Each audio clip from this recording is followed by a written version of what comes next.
안녕하세요. 모티는 박기동입니다. 네, 오늘도 정말 기다렸던 모델을 만나보는 시간 갖도록 하겠습니다.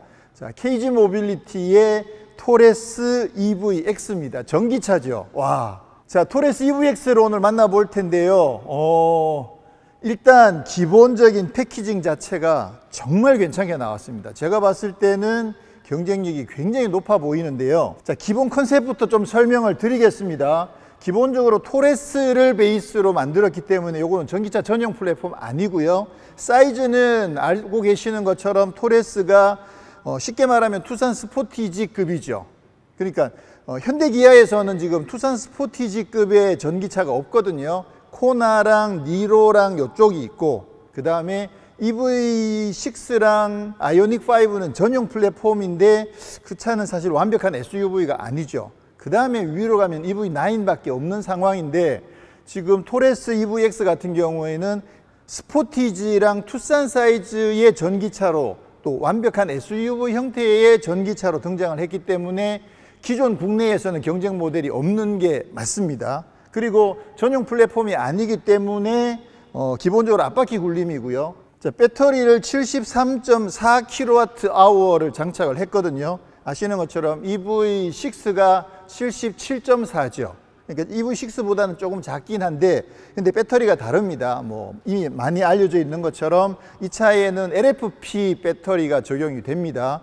EV6에는 NCM 계열의 리튬 이온 배터리를 쓰잖아요. 그러니까 기본적으로 이제 배터리의 성격이 다른데, LFP가 국내에서 어쨌거나 공식적으로는 처음 적용이 되는데, 요게 이제 장단점이 있으니까, 근데 2급에서는 LFP를 쓰는 게 나름 맞다고 생각을 하거든요. 가격도 낮출 수 있고 안전성이나 내구성 이런 면에서도 훨씬 유리하고, 그동안 단점이었던 주행 가능 거리나 출력 이런 부분들을 그래도 나름 좀 개선을 많이 해가지고 주행 가능 거리가 400km 이상, 18인치 기준으로 433km 정도를 주행할 수 있는 정도는 되기 때문에 그것도 어느 정도는 커버가 잘 됐다고 생각을 합니다. 자, 그렇게 봤을 때 이번 이 토레스 EVX는 그리고 가격도 코나 일렉트릭이랑 거의 비슷한 수준으로 가격을 세팅을 했어요. 차가 코나 일렉트릭보다 훨씬 더 크잖아요. 훨씬 더 큰 위급인데, 근데 주행 가능 거리도 비교적 잘 나왔는데 가격을 코나 일렉트릭이랑 비슷하거나 아니면 일부 조금 더 낮을 수도 있고, 그렇게 가격을 세팅을 해 놔 가지고 나름 포지셔닝을 잘 잡고 이 세그먼트에서 나름 선점을 하겠다라고 생각하고 지금 차가 출시가 됐습니다. 자, 사이즈는 기본적으로 토레스랑 거의 똑같고요. 길이가 한 15mm 정도 더 늘어났는데 그건 큰 차이가 없고, 아시는 것처럼 이게 전체 길이가 그러면 4715가 되는 거거든요. 4700이면 제가 여러 번 말씀드렸듯이 그 CMDM 산타페가 4700이었어요. 그러니까 이게 거의 구형 산타페 정도 크기라고 보시면 되는 거죠. 휠베이스가 투싼 대비 조금 더 짧긴 하지만 크게 공간이 좁다기보다는 상대적으로 또 트렁크 공간이 더 넓을 수도 있기 때문에 그거는 약간 장단점이 상쇄가 되면서 제가 봤을 때는 이 패키지 나쁘지 않다고 보고요. 그리고 말씀드렸듯이 EV6나 이런 차들보다는 기본적으로 스타일 자체도 SUV 스타일이면서 길이가 훨씬 더 크죠. 물론 그 차는 휠베이스가 2900이지만 아무래도 전체적인 공간 면에서는 이쪽이 훨씬 더 유리하고, 또 SUV로서의 활용성 면에서도 이쪽이 훨씬 더 유리하죠. 그리고 이게 정통 SUV 스타일이다 보니까 최저지상고도 어느 정도 확보를 했거든요. 기본 토레스가 최저지상고가 195mm인데 얘는 조금 더 그거보다 낮아지긴 했어요. 175mm. 그러니까 한 2cm 정도가 더 이게 바닥이 조금 더 내려간 거죠, 아래쪽으로. 그 얘기는 결국은 이 차체 바닥에다가 배터리를 깔면서 그 배터리를 기본 바닥 위쪽으로 쌓은 게 아니라 바닥을 약간 내려가지고 배터리를 깔았다는 거죠. 그러다 보니까 자연스럽게 시트 포지션은 기본 토레스랑 똑같다고 합니다. 이게 굳이 이 차를 가지고 막 오프로드에 들어갈 거가 아니라고 생각하면 시트 포지션을 유지해 주는 게 그게 오히려 여러 가지 면에서 낫다고 생각되죠. 그래서 최저지상고가 살짝 낮아지긴 했지만 EV6나 아이오닉5보다는 확실히 더 높고, 175mm 정도면 보통 도심형 SUV 정도 이상은 되니까 그것도 나름 충분히 잘 확보를 했습니다. 자, 디자인은 앞모습이 좀 달라졌죠. 요거 이미 공개가 되긴 했습니다만 전체적으로 일자 형태로 이렇게 돼 있고, 하나, 둘, 셋, 넷, 다섯, 여섯, 오, 일곱. 와, 이거 7개네. 그렇게 해서 점점점 만들고 그 기존에 있던 북두칠성 대신 일자 형태로 이렇게 해서 굉장히 심플한 느낌을 잘 보여주고 있습니다. 첫눈에 딱 봐도 기본 토레스랑 다른 EVX라는 걸 바로 보실 수가 있죠. 자, 그리고 여기 이제 그 웰컴 라이트랑 페어웰 라이트도 기능이 적용되어 있거든요. 그래서 불 깜빡깜빡하고 불이 왔다 갔다 하고 이제 샥 닫히는 거, 샥 열리는 거, 네, 그런 거 적용되어 있는데, 이거 되게 웃기는 게 지금 사람들이 다들 여기 와서 문을 열거든요. 그러면 웰컴 라이트가 어떻게 켜는지 사실은 운전하는 사람은 못 봐. 그래서 이게 좀 그 문을 열 때가 아니라 가까이 접근하면 자동으로 이렇게 웰컴 라이트가 켜져야, 그래야 그게 좀 제대로 된 웰컴 라이트인데, 뭐 현대기아도 똑같고 여기도 그렇게 되어 있습니다. 근데 웰컴 라이트는 나름 예쁘게 잘 들어와 있는 것 같아요. 이쪽에 헤드라이트가 적용되어 있고요. 이쪽에 스키드 플레이트도 이렇게 되어 있습니다. 여기는 네, 플립 타입으로 에어 인테이크가 마련이 되어 있습니다. 자, 그리고 옆모습으로 와 보시면 기본적으로는 뭐 비슷하고요. 사이드 미러도 거의 비슷하게 생겼죠. 여기에 이제 그 충전구가 마련되어 있습니다.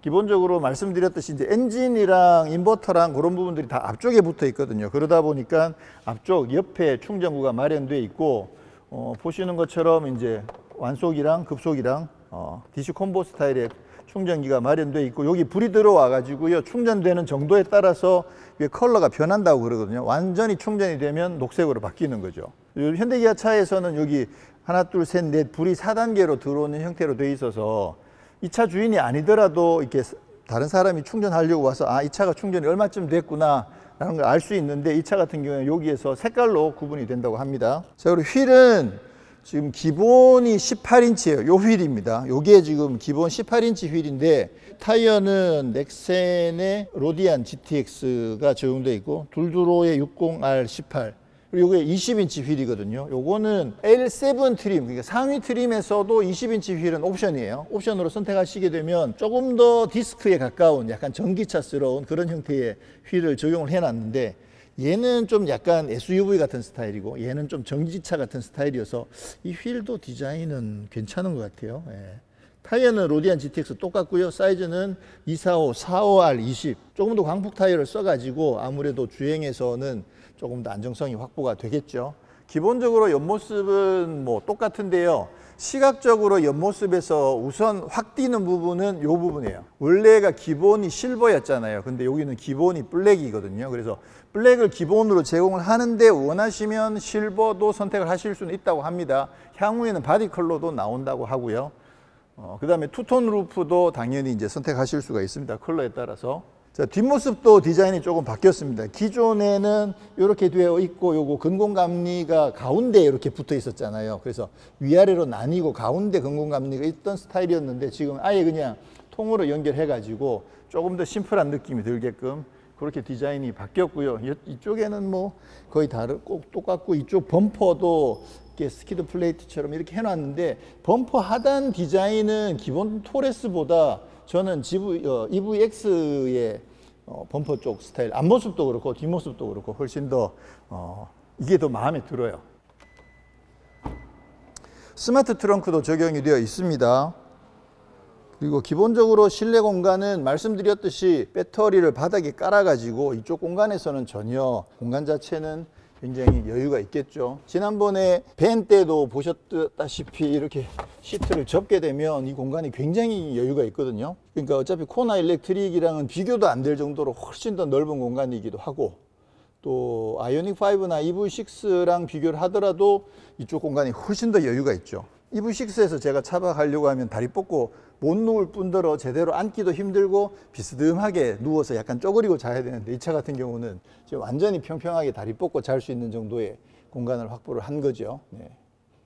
그리고 이게 아무래도 차에 공간이 여유가 있는 만큼 V2L도 적용이 되어 있거든요. 그래서 실내도 V2L이 있지만 외부에도 현대기아 차처럼 여기에다가 이제 그 V2L 기계를 꽂아 가지고 외부에서도 V2L로 전기를 쓸 수 있는데, 그 용량도 3.5kW로 현대기아랑 똑같습니다. 그러니까 3.5kW면 웬만한 가전들은 뭐 전기를 꽂아서 다 쓸 수 있는 정도가 되고요. 그것도 이제 V2L을 쓰다가 만약에 배터리가 20%밖에 안 남는다 그러면 자동으로 종료되게끔 그렇게 설정이 되어 있거든요. 20%도 만약에 그 개인 성향에 따라서 아니면 주행 거리를 감안했을 때 나는 30% 되면 스톱할래. 그럼 그런 것들도 세팅을 할 수가 있다는 거죠. 자, 그리고 V12 쓰실 때요, 이제 캠핑 같은 데 가면 캠핑 모드라는 게 있죠. 유틸리티 모드라고 있죠. 그래서 이것도 그 V12를 쓰지만 안쪽 전원이라든가 이런 부분들은 차단해가지고 또 캠핑 전용으로만 그렇게 쓸 수 있도록 유틸리티 모드도 적용되어 있다고 합니다.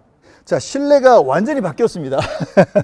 우와, 야, 대박. 이거 지금 전원을 켜놨었네. 이게 전기차니까 전원이 켜져 있는데도 밖에 지금 소리가 하나도 안 들리는 게, 이게 좋은 거죠. 그죠? 자, 보시는 것처럼 이게 커버드는 아니지만 파노라마 형태의 디스플레이가 적용되어 있습니다. 이게 살짝 꺾여 있습니다. 그러니까 완전 그 커브드는 아니고 중간에 꺾여 있는 형태의 12.3인치, 12.3인치 모니터가 파노라마 형태로 지금 적용이 되어 있어요. 와, 이쪽도 약간 이게 적용되면서 약간 변형을 줘가지고 컬러도, 야, 이게 안에 카본처럼 느낌을 주고 위에는 또 플라스틱으로 깔끔하게 마감을 했네요. 밑에는 약간 섬유질 느낌이 나는 그런 소재를 쓰고, 요거는 여기는 좀 플라스틱이 조금 싼 느낌이 나는데 그래도 시각적으로 나쁘지 않습니다. 여기 또 특히나 스티치까지 넣어가지고 인테리어는 그 EVX가 되면서 완전히 새롭게 디자인을 했는데, 일단 뭐 12.3인치 두 개가 붙어 있으니까 시원시원하고 엄청 좋죠.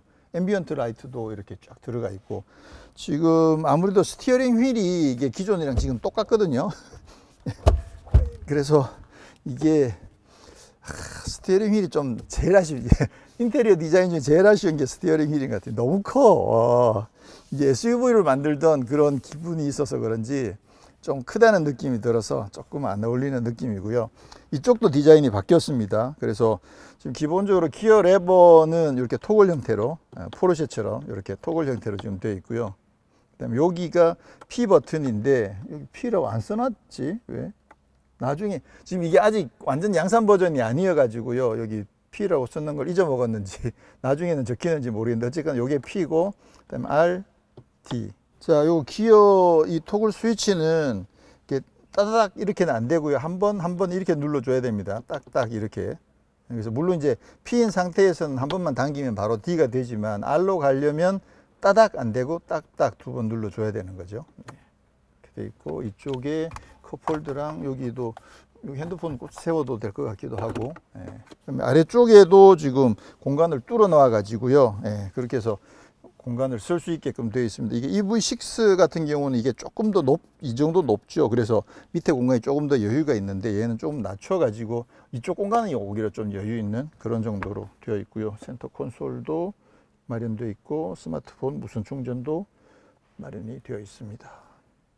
기본적으로 시트가 이게 지금 회색 투톤이랑 블랙 두 가지가 있는데, 이게 지금 회색 투톤이거든요. 근데 기본 컬러도 약간은 완전 화이트가 아니어 가지고 이 투톤 조합도 예쁜 것 같아요.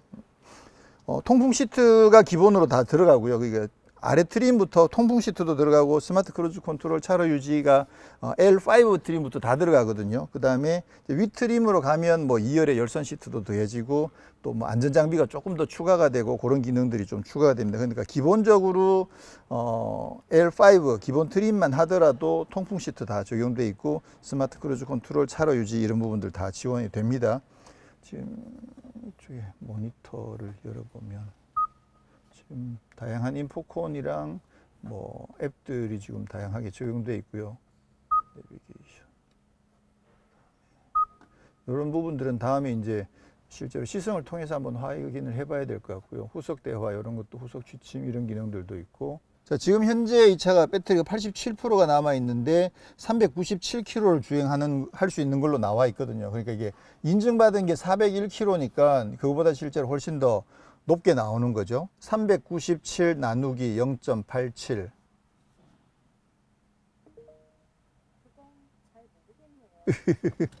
지금 이 상태로만 환산을 해보면 100% 충전되면 거의 한 456km 정도를 주행할 수 있는 걸로 나오거든요. 그러면 기본적으로 인증받은 것보다는 한 50km 이상 더 주행이 가능하다는 거죠. 그 정도는 되겠죠. 그리고 여기 회생제동 기능도 이렇게 시프트 형태로 적용이 되어 있고요. 자, 그리고 토레스에는 여기 이렇게 보시면 이게 망치 만약 비상시에 이렇게 유리창 깨서 쓸 수 있는 망치도 기본적으로 여기에 제공이 되고 있습니다. 이렇게 해서 넣는 거죠. 꼭 롤스로이스의 우산 들어있는 것처럼 그렇게 적용이 되어 있습니다. 뭐 뒷좌석 공간 이런 부분들은 기본 토레스랑 뭐 똑같은 상황이니까 뭐 따로 확인을 해보지는 않겠습니다. 자, 지금 여기 전기 모터가 이게 152.2kW짜리 전기 모터가 들어가 있거든요. 환산하면 이제 207마력 정도가 되는데 EV6가 이륜이 168kW니까 EV6 이륜보다는 출력이 조금 낮긴 합니다. 그리고 EV6나 아이오닉5 같은 경우는 이륜이 후륜 구동이잖아요. 근데 얘는 전륜 구동이기 때문에 그래도 그나마 좀 뭐 겨울이나 이런 데서 운용하기에도 조금 더 유리하죠. 앞에 프렁크는 마련되어 있지 않고요. 네, 그리고 사륜 구동도 기본적으로 없습니다. 자, 그리고 안전장비 이런 부분들도 개선이 굉장히 많이 됐거든요. 그래서 뭐 충돌 보조, 측방 충돌 방지, 또 후측 후방으로도 충돌 방지 뭐 이런 부분들 에어백도 8개가 기본으로 적용이 되어 있고요. 그래서 안전 쪽도 굉장히 업그레이드를 많이 해놨습니다. 그리고 내비게이션 같은 경우에도 이번에 이게 케이지가 완전 지금 막 작정하고 막 있는 걸 다 집어넣은 느낌이 드는 게 그 차로 변경 보조까지 적용을 해놨어요. 그러니까 그 HDA2가 적용되어 있는 거랑 같은 개념인 거죠. 그래서 주행하고 있다가 방향지 시등만 넣으면 자기가 차로 변경해 주는 거. 물론 이제 테스트를 해보면 현대기아 쪽이랑 어느 정도의 성능 차이가 나는지는 확인해 보긴 하겠지만 HDA2까지도 적용이 돼 있고 V2L도 현대기아랑 기본적으로 똑같고, 그래서 전체적으로 이번 패키징이 제가 봤을 땐 진짜 잘 나온 것 같아요. 다시 한번 정리를 하자면 투싼 스포티지 사이즈의 코나보다 훨씬 큰 그런 사이즈에다가 LFP 배터리를 넣어가지고 400km 이상 주행이 가능하고, 가격은 EV6 아이오닉5랑 비교하면 거의 한 600~700만 원 정도 더 싸고요. 그리고 코나 일렉트릭이랑 비슷하거나 아니면 그거보다 조금 더 싸거나 그런 정도로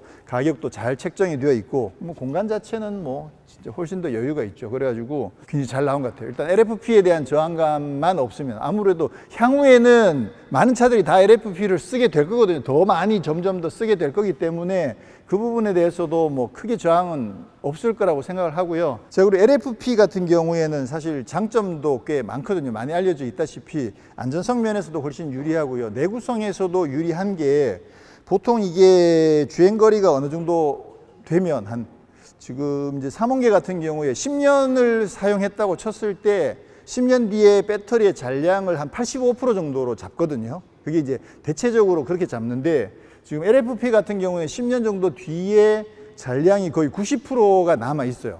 그러니까 그 실제로 주행을 똑같은 거리를 주행했을 때 10년 뒤가 되면 LFP나 3원계나 뭐 그 주행거리가 거의 비슷해진다는 걸 또 볼 수도 있는 거죠. 그래서 그런 점에서도 사실 좀 장점이 있고, 지금 이 차 같은 경우에는 그 아무래도 열 관리 부분도 좀 중요하거든요. 특히나 LFP는 저온에서 조금 약한 취약점이 있다 보니까 보통 3원계가 영하로 내려가면 배터리 열 관리를 하는데, 이 차는 영상 8도에서부터도 배터리 열 관리를 하도록 그렇게 지금 잘 세팅을 해 놔 가지고 LFP에서 우려되는 단점 이런 부분들도 어느 정도는 충분히 많이 개선을 해놨다, 이렇게 이해하시면 될 것 같아요. 일단 선제적으로 이 시장이 공격적으로 KG가 먼저 도전을 했다라는 게 저는 굉장히 중요하다고 생각을 합니다. 말씀드렸듯이 이제 EV5가 나오게 되면 그러면 거의 얘랑 비슷한 스펙으로 나올 가능성이 높아지거든요. 근데 이제 아무래도 얘가 조금 더 먼저 공격적으로 도전을 했으니까 좀 선점을 해서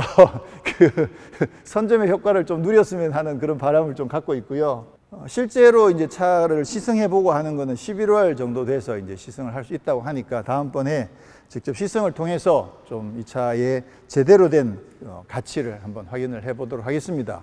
네, 감사합니다.